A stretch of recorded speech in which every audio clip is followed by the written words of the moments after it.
NASA की नजर बचाकर इसरो ने कर डाला खेल। जो काम पूरी दुनिया में कोई नहीं कर सका, वो काम इसरो ने अपनी तकनीक के जरिए कर डाला। दुनिया के सबसे छोटे रॉकेट ने कैसे खड़े कर दिए नासा के कान। आखिर एसएसएलवी की किस तकनीक ने उड़ा दिए सबके होश। 2, 1, 0। दोस्तों, इसरो इस साल कुछ खास करने वाला है। जैसे कि इसरो चंद्रमा की डार्क साइड में अपना लैंडर उतारने के लिए इसे एक मिशन के तौर पर ले रहा है और तीसरी बार कोशिश कर रहा है कि एक नामुमकिन काम को करने के लिए। दूसरा प्रोजेक्ट है सूर्य के उन गहरे राज को जानने के लिए मिशन करना, जहां तक नासा ने भी मिशन नहीं किया है। इसरो का तीसरा और बड़ा मिशन है गगनयान। कहने भर को तो ये मिशन एक सामान्य सा मिशन लगता है, लेकिन अगर भारत गगनयान मिशन, जिसमें इसरो 3 अंतरिक्ष यात्रियों को स्पेस में भेजकर उन्हें सकुशल वापस धरती पर लाएगा, अगर ऐसा इसरो करने में सफल हो जाता है तो स्पेस टूरिज्म की दुनिया में भारत सबसे बड़ा और नया खिलाड़ी बनकर सामने आएगा।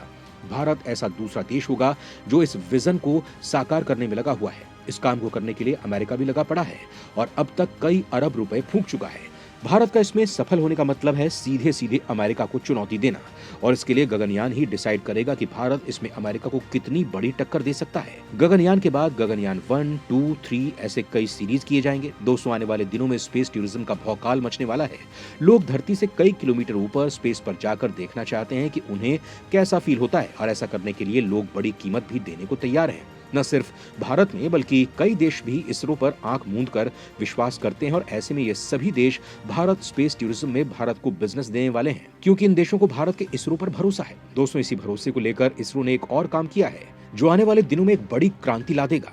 उसका नाम है स्मॉल सैटेलाइट लॉन्च व्हीकल यानी एसएसएलवी।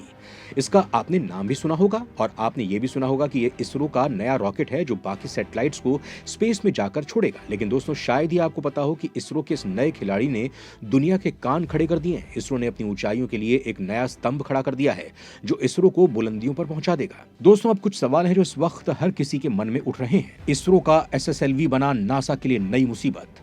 इसरो का सबसे नया रॉकेट कैसे दुनिया को चौंका रहा है? आखिर एसएसएलवी में ऐसा भी क्या है जिससे नासा भी इतना डर रहा है? भारत के पास पहले से ही पीएलएसवी और जीएलएसवी जैसे ताकतवर रॉकेट मौजूद हैं, फिर इसरो को एसएसएलवी की जरूरत क्यों पड़ी? एसएसएलवी के पास ऐसा भी क्या है जिससे दुनिया भर के देशों को अपनी ओर खींच लेगा ये रॉकेट? आखिर इसरो के पास ऐसी भी क्या तकनीक आ गई जिसके लिए चीन जैसे देशों को करनी पड़ रही है इसरो की जासूसी? दोस्तों, ये कुछ सवाल हैं जिनके जवाब हम आपको देंगे, तो वीडियो को शेयर करना, लाइक करना और वीडियो देखने के बाद कमेंट सेक्शन में आपकी राय देना नहीं भूलिएगा। तो आइए जानते हैं। लियो में धमाका करने के लिए तैयार है एसएसएलवी। जो काम नासा नहीं कर पाया वो काम इसरो ने किया। दोस्तों, भारत के इसरो का नया खिलाड़ी यानी एसएसएलवी दुनिया में नई क्रांति लाने के लिए तैयार है। दरअसल दोस्तों, इसरो का एसएसएलवी रॉकेट सैटेलाइट्स को पृथ्वी की निचली कक्षा यानी लियो में ले जाकर तैनात कर देगा। लेकिन सवाल है कि इसके लिए एसएसएलवी ही क्यों? दरअसल पहले इस लियो को समझ लीजिए। दरअसल दोस्तों, हमारी पृथ्वी की कई कक्षाएं और जो सतह से सबसे नजदीक हैं, यानी कि धरती की सतह से स्पेस में 1000 किलोमीटर तक, वो लो अर्थ ऑर्बिट या फिर पृथ्वी की निचली कक्षा होती है। लो अर्थ ऑर्बिट वही जगह है जहां पर सारे देश दूरसंचार और पृथ्वी की तस्वीरें लेने वाले सैटेलाइट लॉन्च करते हैं। आपको याद होगा कि एक बार भारत ने अपने मिशन शक्ति से इसी लो अर्थ ऑर्बिट में तैरती एक सैटेलाइट को धरती से टी सैटेलाइट मिसाइल छोड़कर नष्ट कर दिया था। जिस सैटेलाइट को हिट किया गया था वो पृथ्वी की सतह से 300 किलोमीटर दूर एक सजीव सैटेलाइट थी। अब तक ये काम सिर्फ अमेरिका, चीन और रूस ही कर पाए थे। अब भारत ऐसा करने वाला चौथा देश बन चुका है। कहने का मतलब, लो अर्थ ऑर्बिट यानी पृथ्वी की निचली कक्षा पृथ्वी के सबसे नजदीक ऑर्बिट यानी कक्षा है। ये पृथ्वी की सतह से 160 किलोमीटर ऊपर है और 1000 किलोमीटर तक जाती है। उसके बाद लो अर्थ ऑर्बिट के बाद मीडियन अर्थ ऑर्बिट आती है जो पृथ्वी की सतह से 1000 किलोमीटर के बाद शुरू होती है, और उसके बाद जियो सिंक्रोनस ऑर्बिट, और उसके बाद सबसे ऊपर हाई अर्थ ऑर्बिट है। हाई अर्थ ऑर्बिट पृथ्वी की सतह से 35,786 किलोमीटर पर स्थित है। लो अर्थ ऑर्बिट के बारे में एक और बात जान लीजिए कि इस साल इसरो जो गगनयान मिशन कर रहा है उसमें इसरो जो 3 अंतरिक्ष यात्री भेज रहा है वो भी इसी लो अर्थ ऑर्बिट में रहेंगे और तीनों भारतीय स्पेस के लो अर्थ ऑर्बिट में 6 से 7 दिन बिताएंगे। दोस्तों, ये जगह यानी लो अर्थ ऑर्बिट जमीन की दूरी कम होने की वजह से कनेक्शन के हिसाब से काफी बेहतर होती है।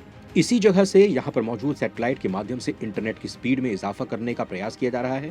दोस्तों, इसी कारण से दुनिया का हर देश इसी लो अर्थ ऑर्बिट में सैटेलाइट भेजना चाहता है। अब सैटेलाइट बनाने में इतना खर्च नहीं होता है, लेकिन इसे लो अर्थ ऑर्बिट में पहुंचाने में करोड़ों खर्च हो जाते हैं और दुनिया में ऐसे कई देश हैं जो इतना खर्च वहन नहीं कर सकते हैं। इसी वजह से इसरो ने पीएसएलवी और जीएसएलवी के बाद इस तीसरे एक और रॉकेट का निर्माण किया है जो सैटेलाइट को लो अर्थ ऑर्बिट में पहुंचाएगा।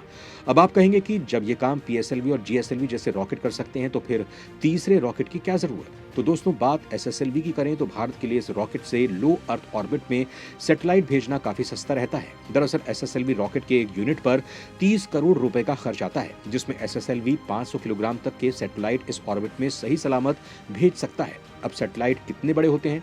उदाहरण के लिए जो सैटेलाइट भारत ने 10 फरवरी को भेजे वो 3 सैटेलाइट थे। इसरो का अर्थ ऑब्जर्वेशन सैटेलाइट EOS-07, दूसरा है अमेरिका का जानूस 1 सैटेलाइट और चेन्नई के स्पेस किड्स इंडिया का आजादी सेट 2, जिन्हें धरती की सतह से 450 किलोमीटर ऊपर स्थापित हुए हैं, यानी लो अर्थ ऑर्बिट में। वजन की बात करें तो इसरो का earth observation satellite EOS-07 156.3 kilogram, America का सैटेलाइट जानूस 1 10.2 किलोग्राम वजनी और आजादी सेट 2 का वजन 8.7 किलोग्राम। और इन्हें लो अर्थ ऑर्बिट में पहुंचाने में भारत को आया है 30 करोड़ रुपए का खर्च। अब यही काम अगर इसरो का पीएसएलवी करता तो उसमें खर्च आता 130 से 200 करोड़ रुपए का। तो साफ है कि भारत का ये रॉकेट भारत के लिए बड़ा मुनाफे वाला काम करेगा। अब इसरो दुनिया को सबसे सस्ते और भरोसेमंद लॉन्चिंग का ऑफर दे रहा है, जिसमें लो अर्थ ऑर्बिट में उनके सैटेलाइट को पहुंचाने में ये छोटा खिलाड़ी बड़ी भूमिका निभाने वाला है।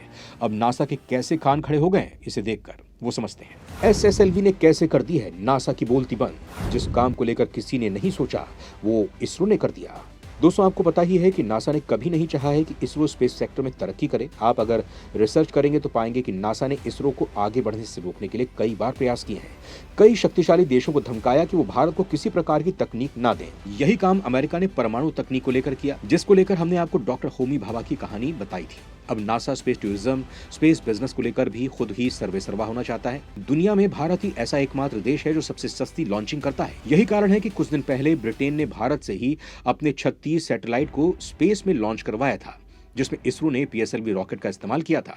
अब भारत ने लो अर्थ ऑर्बिट में दुनिया के सैटेलाइट लॉन्च करने के लिए एसएसएलवी जैसा दमदार छोटा रॉकेट बना लिया है, जो एक बार में टोटल 500 किलोग्राम वजन के सैटेलाइट्स को स्पेस में पहुंचाता है, वो भी बेहद सस्ते भाव में। अब इसरो ने साबित कर दिया है कि इस काम में इसरो एसएसएलवी काफी भरोसेमंद रॉकेट है और यही कारण है कि दुनिया के कई देश इसरो से संपर्क कर रहे हैं वो उनके सैटेलाइट को लॉन्च करें। दोस्तों, यही कारण है कि आज अमेरिका की नजरों में भारत का इसरो तीर की तरह चुभ रहा है। हालांकि इस पूरी रिपोर्ट पर आपका क्या कुछ कहना है, कमेंट में लिखकर जरूर बताएं।